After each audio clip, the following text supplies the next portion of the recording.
quiero repasar un poco lo que nosotros habíamos estado estudiando con respecto a Mateo. Interesante nosotros tener claro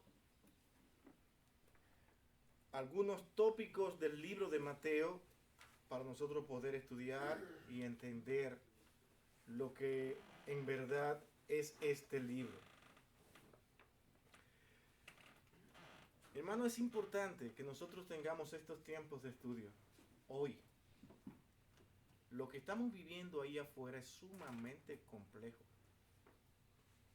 Cuando yo hoy escucho de que Jesús Adrián Romero está diciendo que ya no hace falta predicación ni enseñanza en las iglesias, que ahora el mundo ha cambiado tanto que lo que nosotros necesitamos ahora no es vivir estudiando, sino que más poetas y cantantes se puedan levantar para expresar el amor de Dios y llegar a los corazones de las personas que están ansiosos de que le puedan ayudar con canciones de amor, de cariño, de ternura.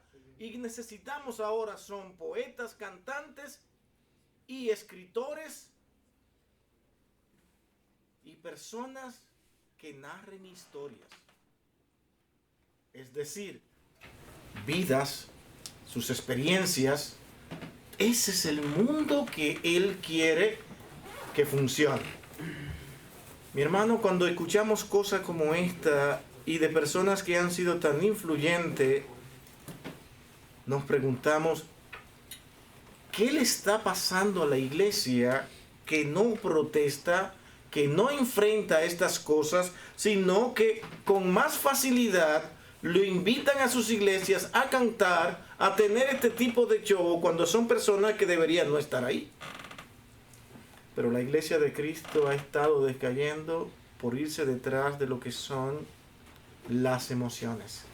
Todo contrario a la Escritura. Mis hermanos, no son los sentimientos lo que deben controlar la vida del creyente. El ser humano está compuesto de voluntad, sentimiento y emociones. Eso te hace a ti ser una persona. ¿Cierto? Si tú te vas más al intelecto, tienes problema. Si te vas más a las emociones, tienes problema. Si te inclinas a todo lo que tiene que ver con sentimientos, tendrás una voluntad que no te aconsejará como tú realmente necesitas ser aconsejado. La persona tiene que tener cuidado en todas estas áreas de su vida que lo forman. Prepararse, mientras más conocimiento tenga, mucho mejor de lo que el Señor quiere que tú sepas. Eso te ayudará a ti, ¿a qué cosa? A controlar tus emociones como debe por los principios y ordenanzas de Dios. Y tu voluntad ahora va a actuar de acuerdo a lo que ha aprendido. No te puedes inclinar por las emociones porque las emociones te traicionan. Mis sentimientos, las cosas bonitas, las cosas agradables. Digo esto porque, mi hermano, nosotros estamos envueltos durante años en estudios que muchas veces nosotros hay cosas que se nos hacen difícil de entender. Estamos estudiando nosotros el libro Síntesis del Antiguo Testamento por Arturo Pérez, y ha sido una bendición para nosotros ver cada uno de sus párrafos, analizarlo, tratarlo. En otras ocasiones nos hemos salido del libro para ver otras cosas que son necesarias entender de acuerdo a lo que he podido considerar y traer a ustedes y que creo que son necesarias. Muchas de las cosas que Arturo, cuando escribió este libro, no aparecían, ahora aparecen. Es decir, hay nuevas cosas que se han descubierto hay nuevas cosas que ahora tenemos que traerla, y para eso me obliga a mí a tener que estar constantemente buscando, indagando, estudiando cada parte, cada párrafo que tiene Arturo aquí. Damos gracias al Señor por lo que en verdad Él ha escrito y que hoy nos ha estado ayudando de una manera única, inigualable, podríamos decirlo. Para nosotros hubiese sido muy difícil sin tener por lo menos un bosquejo como el que Él ha hecho.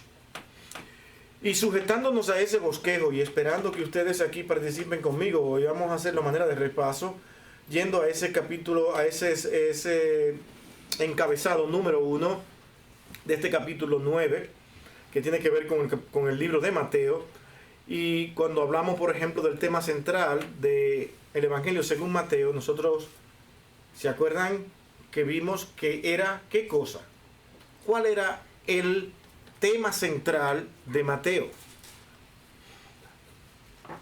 ¿Se acuerdan? ¿Me ayudan? Porque si ustedes no me ayudan ni me ponen me dan una respuesta, pienso y dice, bueno, caramba, ¿qué cosa? Aquí todos los miércoles vengo y no aprendemos nada.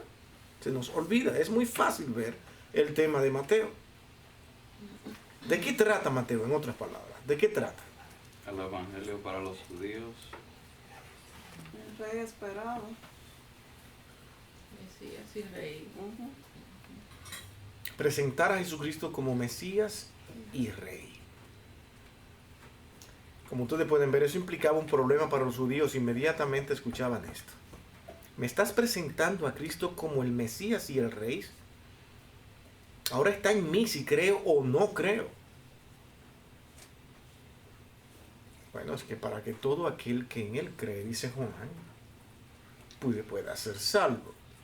Mateo está haciendo la labor de ver lo que es Cristo ahora comparado con todo lo que había en el Antiguo Testamento, haciendo una transición de lo que ahora debemos ser. Si tú aceptas a Cristo, hay una manera diferente ahora que en la que tú debes conducirte, sin todos los ritos del Antiguo Testamento. Y para esto Mateo lo hace, como vamos a mirar más adelante, lo va llevando poco a poco. Primeramente habla del nacimiento, su vida de niño, que es muy poco lo que se narra. Y así sucesivamente va narrando ciertos hechos que van hilados uno con otro, que cuando terminan de verlo, le está diciendo que realmente este Cristo es el Mesías, el que esperábamos, el que habíamos estado esperando que llegara. Él es el Redentor. Luego, el mismo Señor es presentado aquí por Mateo dando el Sermón del Monte, que es un retrato de lo que nosotros realmente deberíamos de ser como creyentes.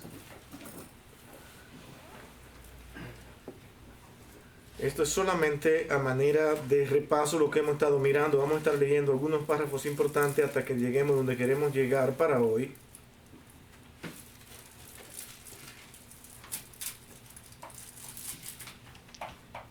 Mateo realmente tiene una estructura bastante clara y organizada que se enfoca en los temas centrales de la predicación de Jesucristo todo el tiempo. Un tema distintivo en este evangelio es el reino de los cielos, ¿cierto? Los judíos, ¿qué hacían? Esperaban a Cristo como el rey.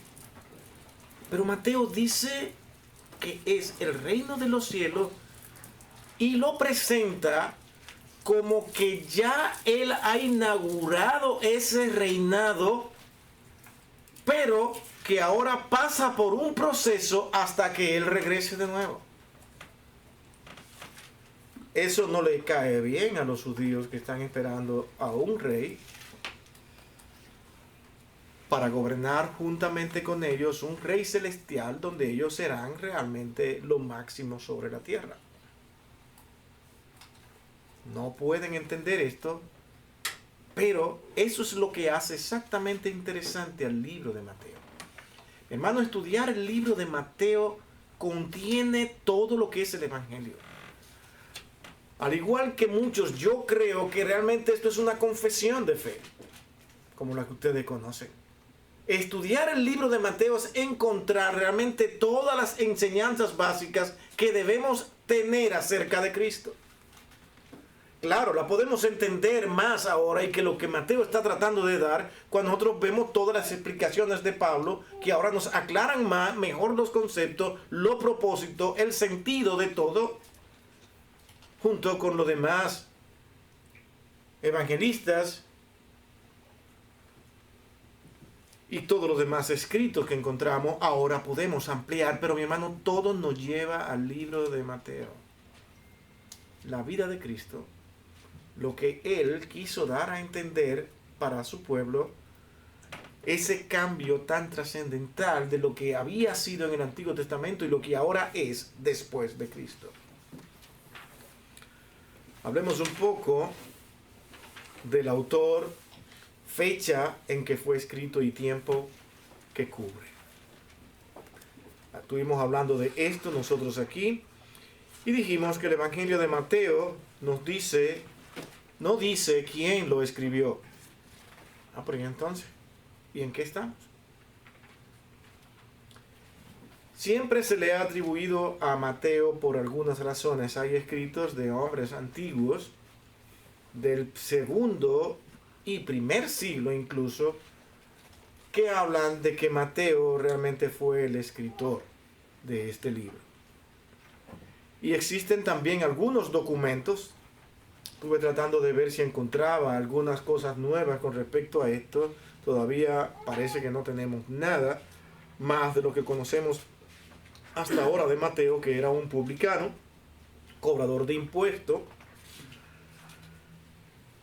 a quien Jesús llamó a ser apóstol, y fue él quien escribió este evangelio.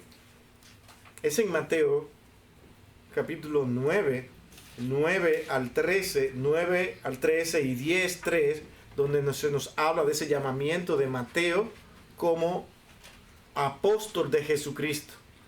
Y se dan los nombres de cada uno de los apóstoles en este pasaje de Mateo 9, que es interesante. Hace la lista y en él está incluido Mateo.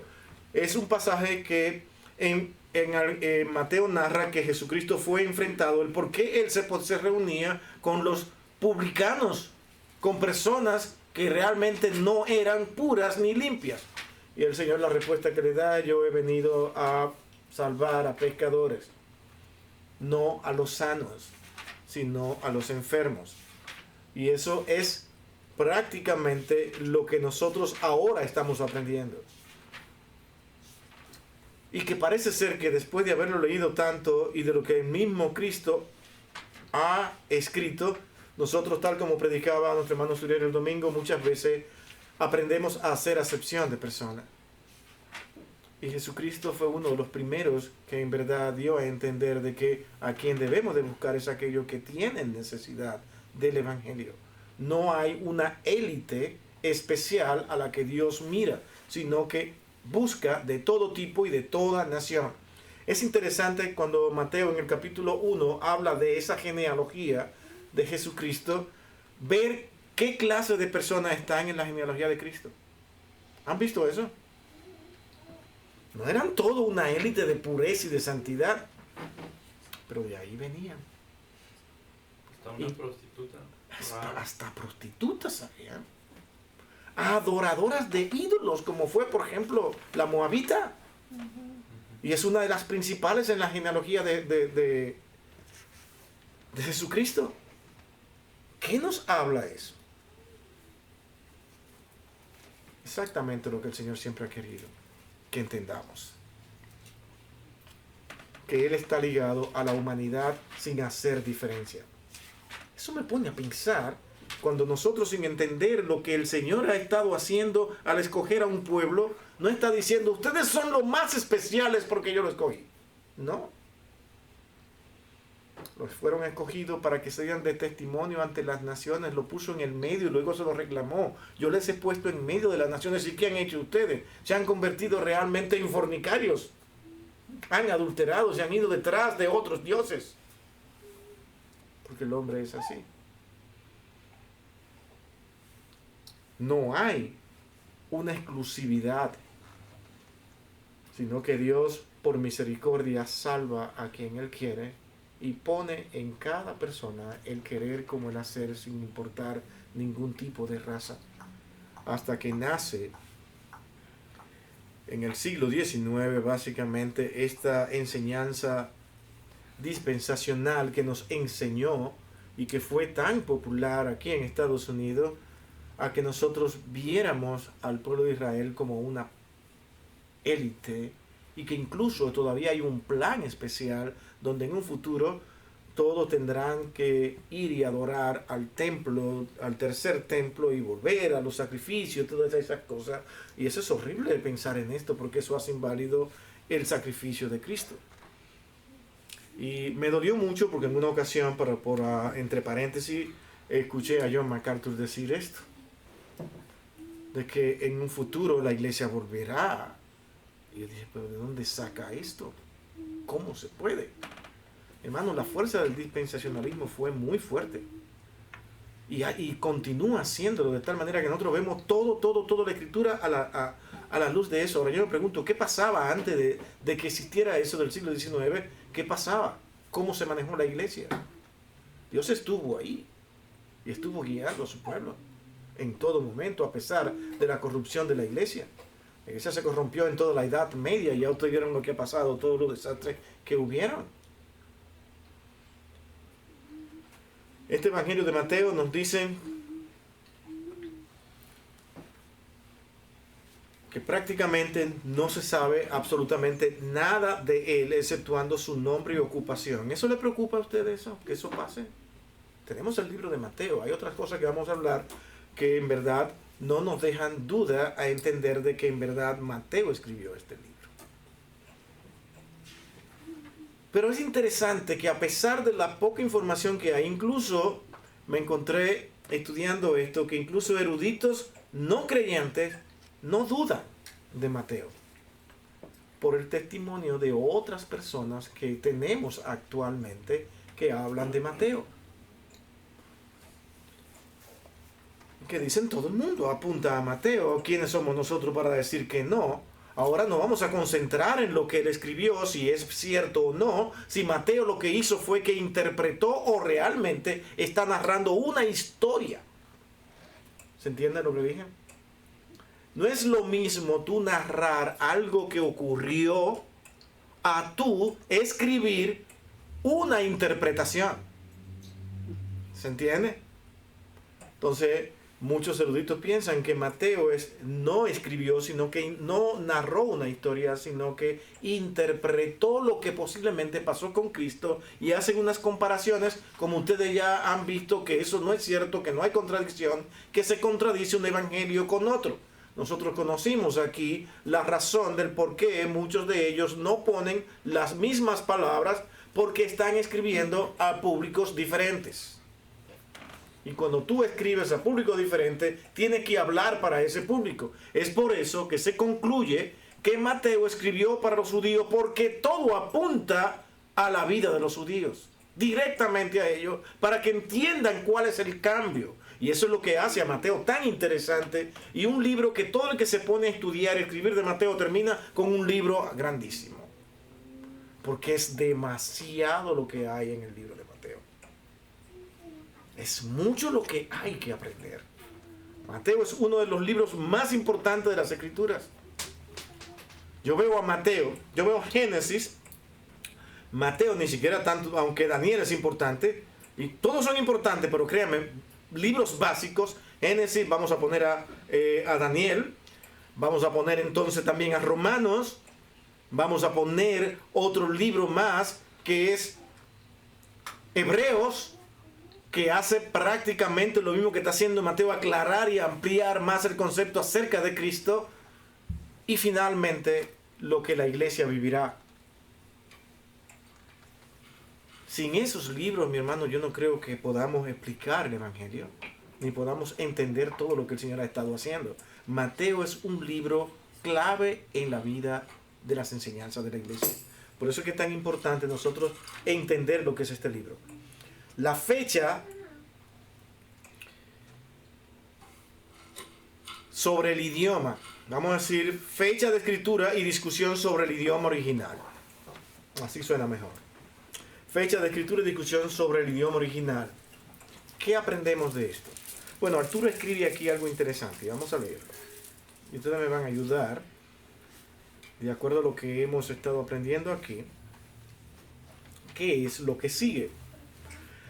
Arturo dice sobre el momento en el párrafo, están en el encabezado número 2 de su libro, en el tercer párrafo específicamente, donde dice fecha de escritura y discusión sobre el idioma original. Dice, sobre el momento cuando Mateo escribe o publica este evangelio, no hay un consenso, pero es probable que debe ser entre el 65 después de Cristo y antes del 70 después de Cristo. Esto es lo que se tiene. Y se acuerdan que hemos estado diciendo de que cuando Arturo escribe esto, era lo que se tenía.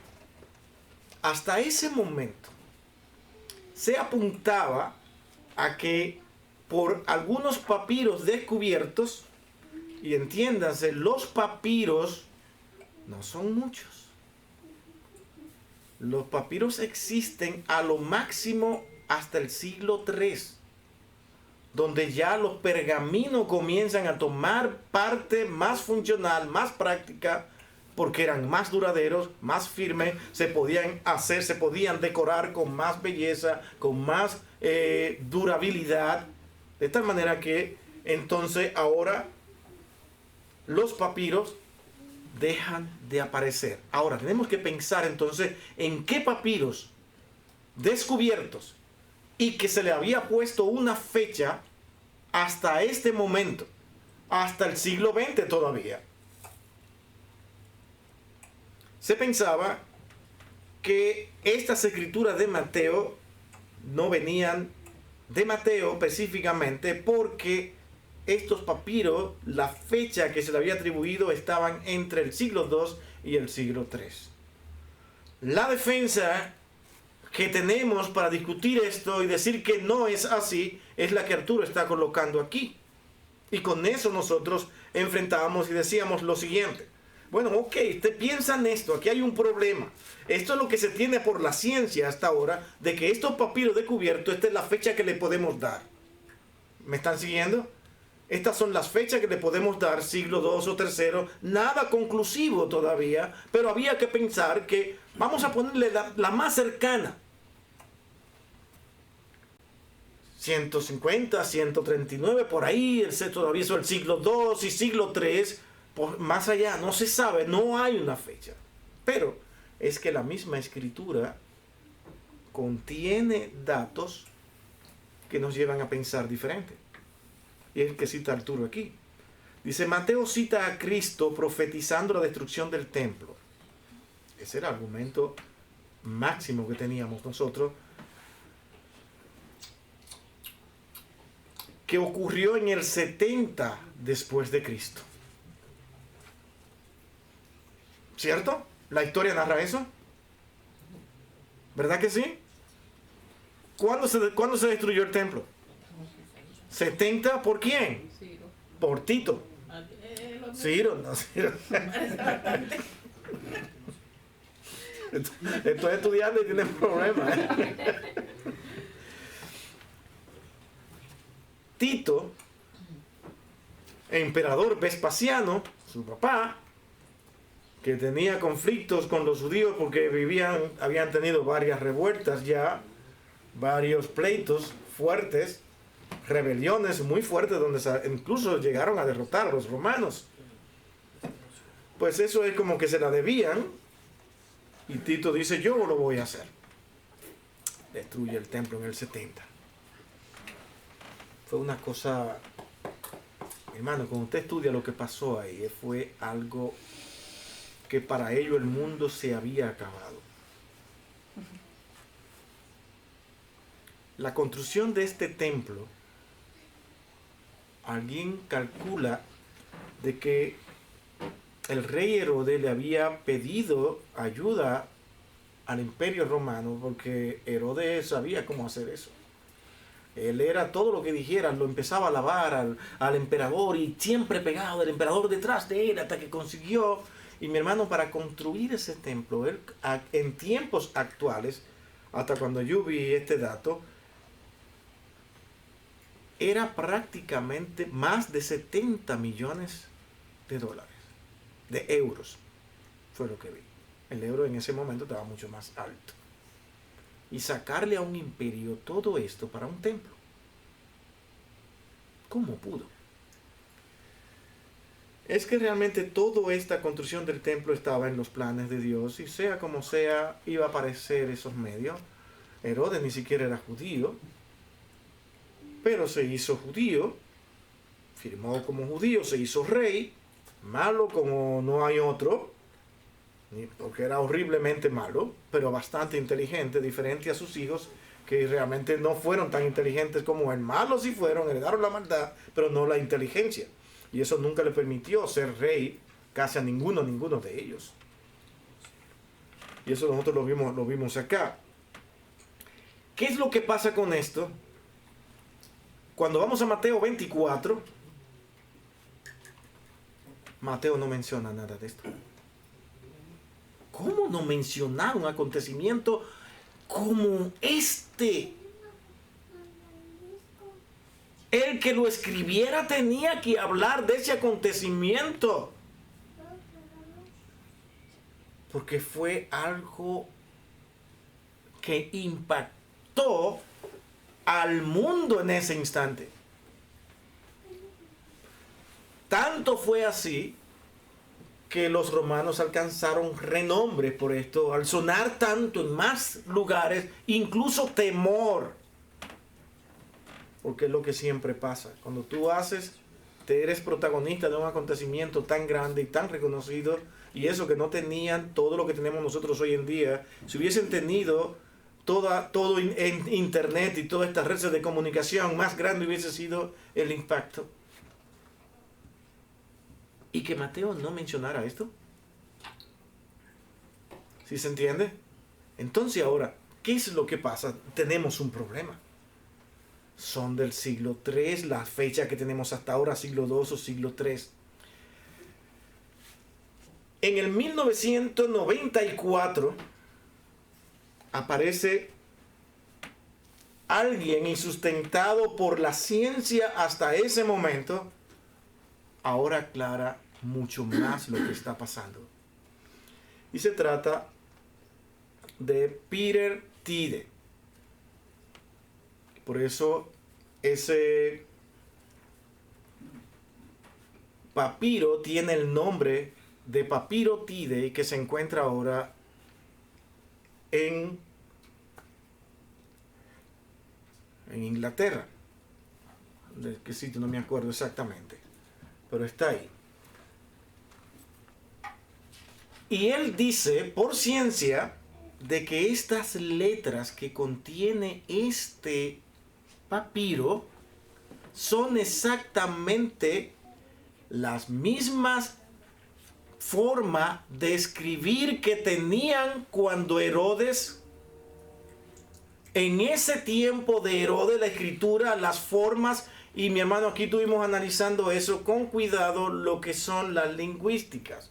Y hoy se puede ir mucho más lejos por lo que tenemos hoy como ciencia para poder estudiar cada letra, cada piquito. No es tan fácil.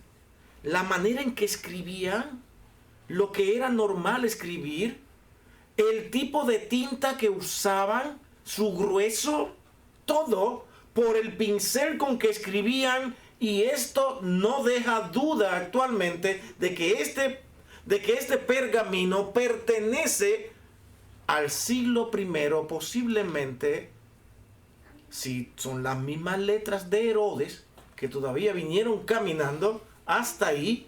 Entonces vamos a darle una fecha que posiblemente sea entre el 40 o 50 después de Cristo. Le doy noticia. Con este análisis de Peter Tide, nadie ha discutido. Porque ellos mismos, otros eruditos, también han tenido que hacer lo mismo con otros papiros, con otras escrituras, y decir exactamente esto es lo que tenemos. Ve cómo van caminando las cosas. Por algo entonces teníamos que defendernos, pero porque Mateo no escribió acerca de la destrucción del templo. No lo hizo. En ese capítulo 24 era el momento específico y clave para hacerlo.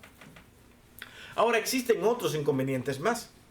Y es que entre los documentos de los primeros escritores de la iglesia hay alguien como Eusebio del siglo IV, 325, y cita a Papías del siglo I. Vamos conmigo. Cita a Papías, que es del siglo I, él es del siglo IV, está estudiando lo que tiene en sus manos, lo que él puede ver. Se dice que Mateo había compuesto este libro en aramaico, en arameo. Y era un tipo de hebreo. Mi hermano, y es lo que yo comentaba en estos días con Valentina, sí. El Señor se acuerda que pronunció algunas palabras en arameo. Él no era un personaje de élite. Si el hebreo era un idioma no tan fuerte, con una gramática no muy bien organizada, que ellos mismos les daba cierto trabajo poder entender sus propias escrituras, pero había aún un idioma más bajo todavía que este, y era el arameo. Sin embargo, el Señor lo usó.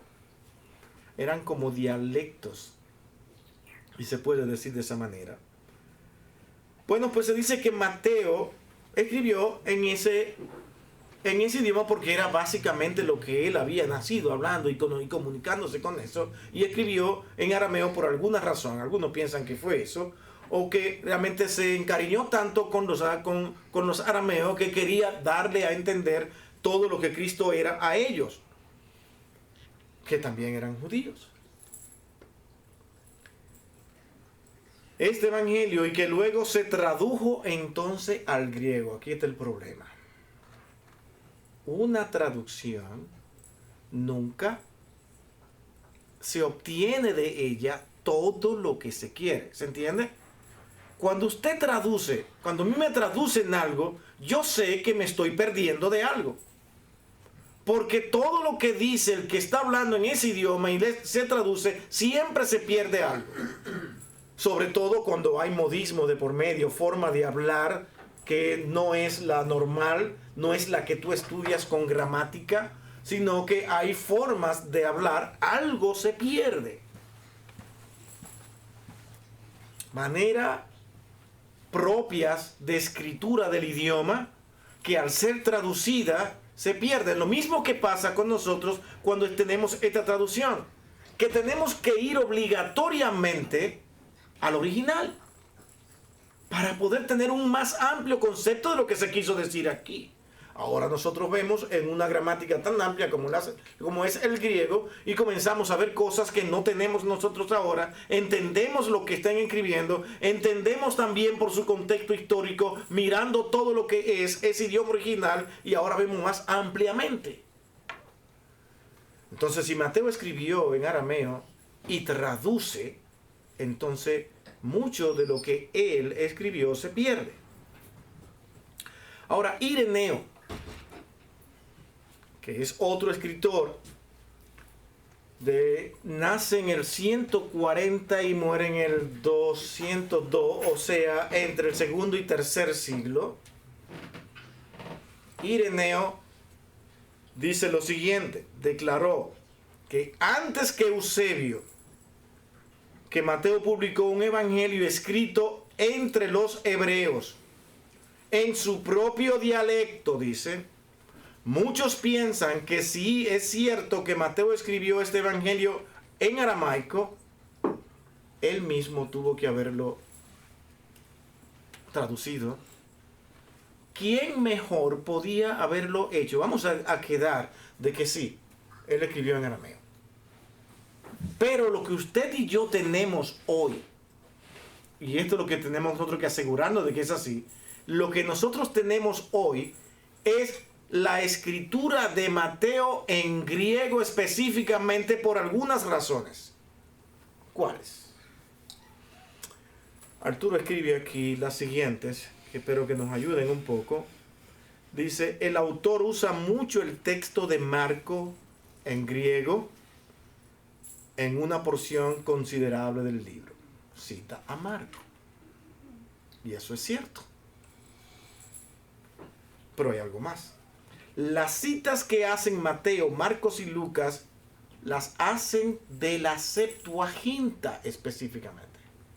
¿Y qué es la Septuaginta? La traducción del hebreo al griego.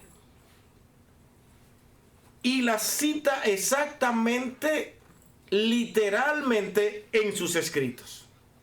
No lo podría haber hecho si lo hubiese hecho en arameo. Tenía que traducir incluso también las citas de la Septuaginta, ¿se entiende? Pero es que aparecen exactamente iguales. Y esto no porque yo lo diga aquí, sino que otros ya lo han hecho, estos estudios.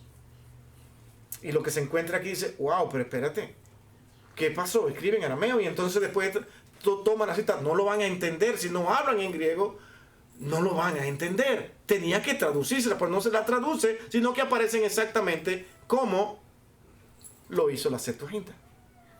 ¿Qué está diciendo aquí eso? De que todos los demás escritos tuvieron que ser en griego. ¿Se entiende eso? Las citas que únicamente Mateo menciona son también de la Septuaginta en griego. Igual, todas las citas.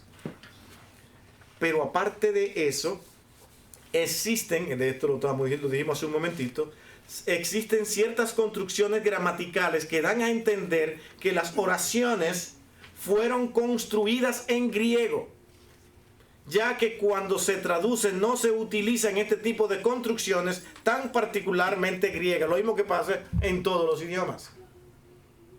Cuando tú traduces, tiene que ver, hermano, ¿cómo usted puede traducir un modismo que usted hable en un idioma? Usted se ha puesto a ver un chiste que usted entiende en inglés, usted se muere de la risa, te le dicen cuéntamelo, dice, bueno, ¿y qué hago? Porque no se entiende. Cuando lo quiere traducir no se entiende.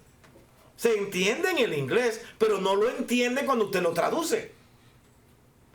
Tiene que inventar y cuando termina y usted dice, ya me tradujeron. Y qué buen chiste. Sí, estuvo buenísimo. Y de así son los americanos. Y esos son los chistes. Qué secos son. No, para ellos está magnífico porque entienden la manera en que se escribió. Esto se encuentra al analizar este libro. Ahora, estos no son estudios fáciles de hacer. Nosotros lo tenemos acá y damos las gracias de que, wow, ya nos lo dijeron, está bien, fantástico, entendemos eso. Pero es que para tú llegar ahí tienes que ponerte a estudiar, buscar la manera y las formas de hablar del momento, del tiempo, cómo hablaban los griegos, cuáles eran sus construcciones gramaticales, sus modismos, su forma de hablar de la calle, si era el griego koinés o el otro más elevado. ¿Cuál era? Tú tienes que buscar todas esas cosas para poder entonces dar a entender. Mateo usa realmente un griego simple, sencillo. Y ese fue realmente el que encontramos en este libro, que es importante. Tiempo que cubre. ¿Qué tiempo cubre este libro? Mi hermano, comenzamos diciendo al principio de que es necesario que usted entienda la importancia de cada uno de estos detalles. A veces venimos a la iglesia y encontramos que lo que nos gusta es que sea un buen sermón hoy, que se vaya a hablar fantástico y nos estamos nosotros acostumbrados a venir, sentarnos, cantar y decir qué bueno, estamos bien, pero sin ningún esfuerzo de nosotros para estudiar a fondo ni profundamente lo que se está diciendo. Como que se nos hace fácilmente creer y decir, no entendí lo que está diciendo. Se cree muy intelectual el predicador, no lo entendí para nada. Pero dijo que Jesucristo salva y quiere ser Señor. Esa es la parte que más nos interesa.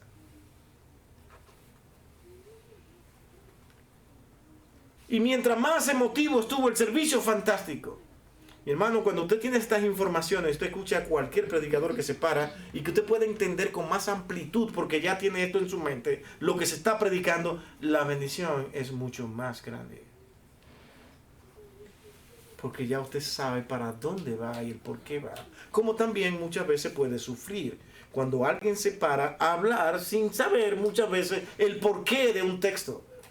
Y cuando sacan un texto fuera de su contexto porque no entienden lo que usted y yo aquí hoy estamos entendiendo. Pero la iglesia de hoy está empeñada en seguir a Jesús Adrián Romero, cantar sus canciones bonitas, sus poemas, y es tan amoroso y es tan dulce, y eso es lo que necesitamos hoy. Personas que hablen de sus experiencias, de sus cosas bonitas. Eso es lo que Él hace hoy. Yo no sé, yo a veces tuve hasta que pedirle perdón al Señor porque me entraron unas cosas por dentro.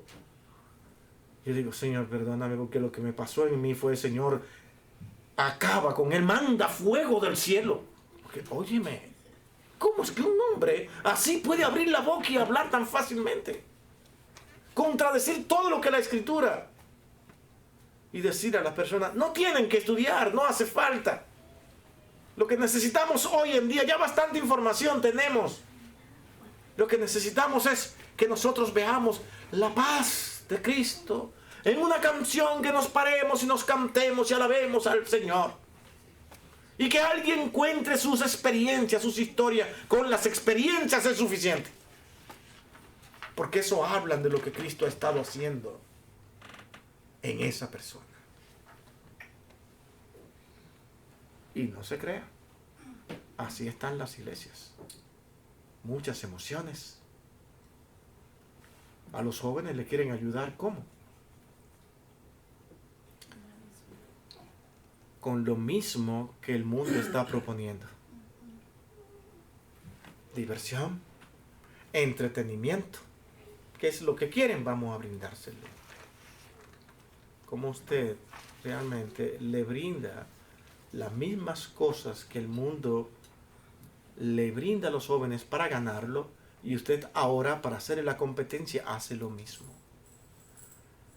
Lo que el mundo hoy le brinda a los jóvenes, por lo cual ellos se enfurecen, se entusiasman y se ponen eufóricos, más tarde pasa y entran otras nuevas modas, y ellos dirán, ¿y ahora qué sigue?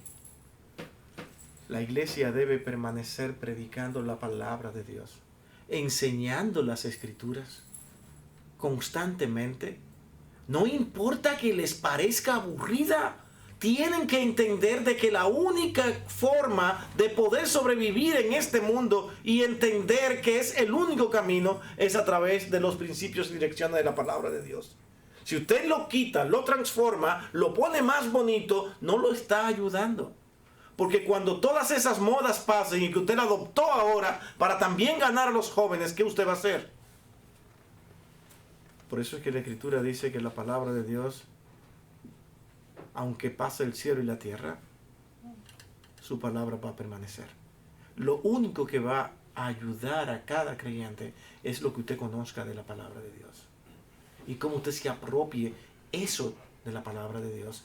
Usted tiene un conocimiento, que es esa parte intelectual, tiene sus sentimientos, esos sentimientos vienen por lo que usted ha aprendido acerca de Dios, usted se goza, lo disfruta, y su voluntad irá caminando a través de lo que usted entiende ahora.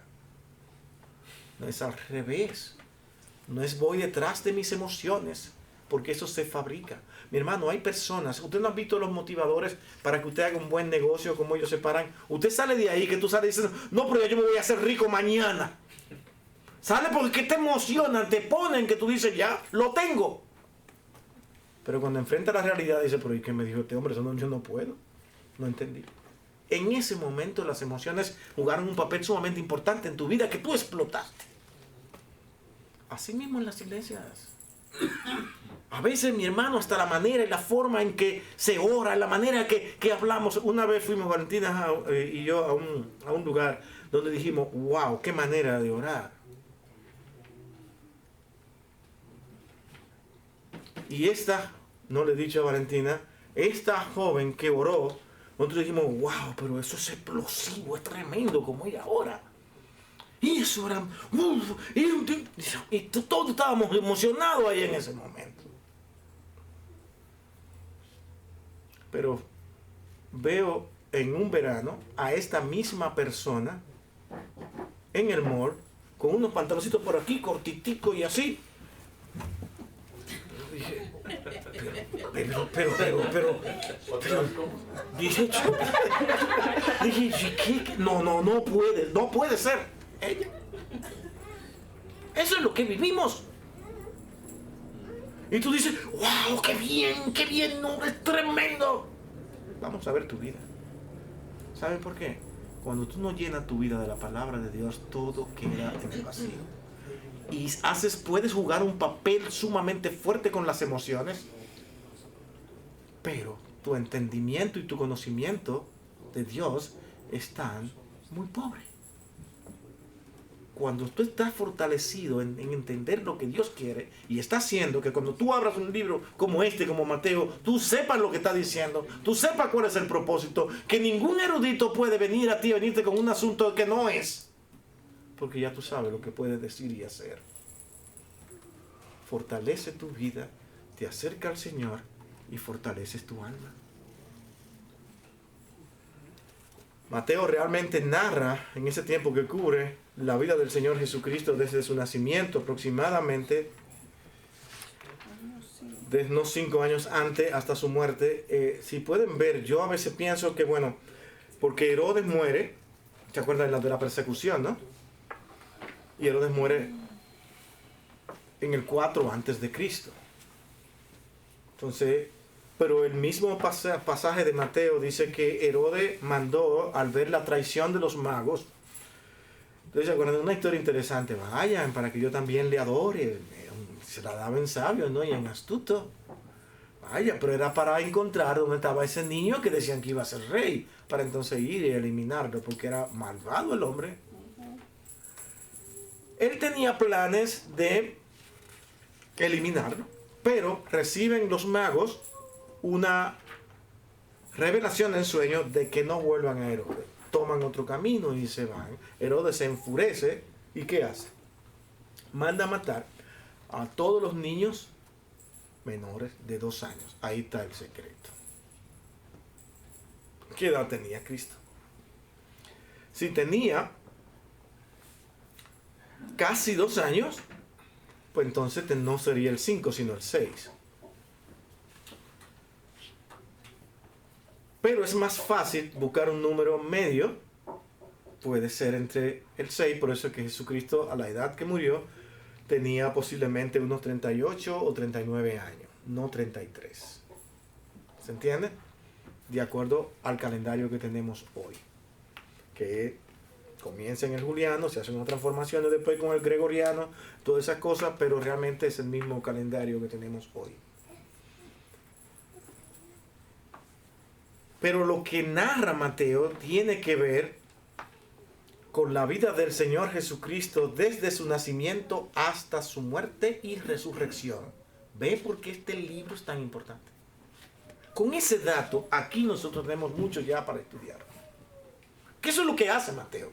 Tenemos la vida de Jesucristo narrada desde que Él nace, una genealogía, por si te queda duda, su nacimiento, cómo fue, y luego habla a sí mismo de su muerte y de su resurrección también. Por eso es un libro de transición. ¿En qué lo dejamos? Es que el mismo Cristo se encargó, dice Mateo, de decir que Él resucitaría. Y resucitó. Un acontecimiento que no se puede negar. Nunca se pudo negar. Lo que querían negar, lo decían, algo raro pasó ahí. No sé qué sucedió. ¿Compraron una guardia? ¿Se durmieron todos? ¿Le dieron un somnífero? Imagínense todas las muchas historias que vinieron. Y vinieron sus discípulos y la movieron la piedra y así lo sacaron y se lo llevaron.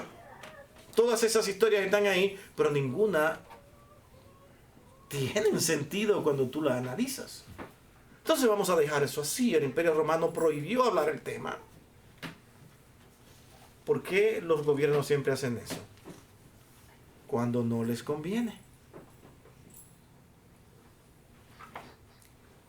No tenían palabra. Habían perdido prestigio. ¿Cómo es que una guardia romana dejara que alguien entrara tan fácilmente y quitara la puerta? Una piedra como eran esas. Pero Mateo habla de esas cosas. Hermanos, estaremos hablando de esto y otros contenidos más sobre este libro en la próxima clase. Y para la próxima clase necesito, mi hermano, que ustedes ahora participen en algunas preguntas que voy a estar escribiendo para que ustedes nos la contestan y nos vamos a concentrar en eso, aparte de que vamos, si nos da tiempo, a hablar de otras cosas más, como ese encabezado número 3, acerca de los destinatarios y propósitos. Destinatario y propósito, ya que el libro de Mateo no dice a quién escribe. ¿Cómo resolvemos ese dilema? Usted lo tiene ahí, pero no dice a quién escribe. Pero decimos que fue a los judíos. ¿Por qué? Eso vamos a verlo la semana que viene. Hermano, si no hay nada que ustedes puedan decir, me dejaron hablar solo aquí. Entonces vamos a orar. Amén. ¿No hay nada que ustedes puedan decirme, hermanos? ¿Todo está bien? ¿Claro? Sí, ya hoy descubrimos que Ciro fue el que mandó a descubrir, a tumbar el templo de Jerusalén. No sabíamos Porque tú dijiste eso. que estamos dando síntesis del Antiguo Testamento, entonces me metiste Siempre hay una excusa, ¿no? Desde que se inventaron las excusas, nadie queda mal. Bien, hermanos, vamos a orar y dar gracias al Señor por este tiempo. Bendito Dios y Padre nuestro, Señor, gracias inmensa por este momento, por este tiempo que tú nos has regalado, donde podemos nosotros hablar de tu palabra, podemos tener momentos devocionales, podemos tener aplicaciones para nuestras vidas y esperando, Señor, que seas tú quien nos ayude a entender la importancia de estudiar tu palabra, no superficialmente, sino tratar de entender exactamente lo que tú quisiste decir desde el principio mismo. Se entendió, lo entendieron aquellos a quienes se escribieron, pero con el tiempo muchas cosas nosotros mismos nos hemos encargado de transformarla y darle otro tipo de dirección. Ayúdanos, oh Dios, a pensar en la importancia de volver a tu palabra, tal como hicieron los reformadores. La necesidad de ir a la Escritura que se había perdido para seguir las direcciones de una iglesia que se había impuesto para hacer su voluntad y no la tuya. Ayúdanos, oh Dios, a poder ser fieles a tu palabra. Pero para esto tenemos que volver a ella y estudiar aún las cosas más mínimas e indispensables para poder tener todo el contexto, toda la claridad y todo lo necesario para poder decir verdaderamente, esta es la palabra de Dios. Gracias, oh Dios, por todo. Te lo pedimos, oh Señor, en el dulce nombre de tu Hijo amado Jesucristo, todo con gracias. Amén. Dios le bendiga, hermanos.